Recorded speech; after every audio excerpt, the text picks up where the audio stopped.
අද ඇත්තට මම රාජ්‍ය භාෂා සහතිකයේ පාඨමාලාව හදාarලා සහතිකය ගන්න බලාපොරොත්තුෙන් මෙම වැඩසටහනට මේ සම්බන්ධ වුණා. අද දවස වෙනකොට මට ඇත්තටම හිතට ලොකු සතුටක් ඇවිල්ලා තියෙනවා. විශේෂයෙන්ම සහයෝගය සංස්කෘතික වටිනාකම් හඳුනා ගැනීම මේ වගේ දේවල් අපිට අර පොතපතින් ඉගෙන ගන්නවට වඩා ප්‍රායෝගිකව ඉගෙන ගන්න ලැබීමම අපිට ලොකු භාගයක් වුණා. සංස්කෘතිය, ආගම, භාෂාව, ජන වර්ගය කියන එක මේ කිසිම දෙයක් අදාළ වෙන්නේ අපි එක රටක්.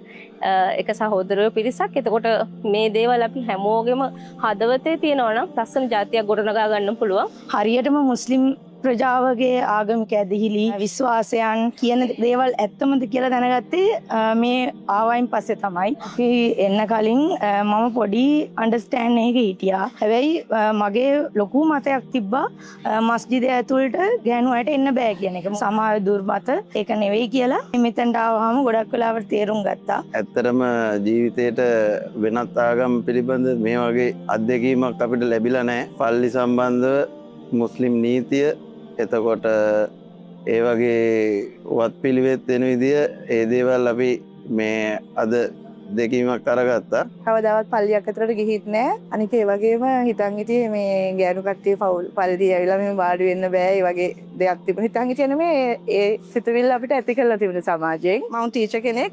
මුස්ලිම් ළමයි ඇයි අපිට වඳින්නේ නැත්තේ? දැන් ඒවා අපි දැනගෙන හිටියේ නෑ. අපි වඳින්න නැතුනම දැන් කිව් අපේ මවුලවිතුමා ගුරුවරු මේ දෝෂාරෝපණය කරනවා මේ ළමයි කිසිම ගෞරවනීය බවක් නෑ ගුරුවරුන්ට අරකද මේකද කියලා. ඒවයි අපි නොදැනුවත්කම නිසාම තමයි වෙලා තියෙන්නේ. ශාරීරික නීතිය ගැන ඒ ගැන ගොඩාක් තෑන්ක්ස් කරනවා. මොකද දැනගත්ත දේවල් ගැන සතුටු වෙනවා. සමාජය ගැන නොදැන වැරදි අවබෝධයකින් ඉඳලා මැරෙලා යනවට වැඩිය හරි අවබෝධයකින් දවසක් ජීවත් වුණත් හොඳයි කියලා හිතේ. මෙවැනි වැඩසටහනක් ඔබගේ ප්‍රදේශයේ පැවැත්වීමට නම් නිදා පදනම අමතන්න.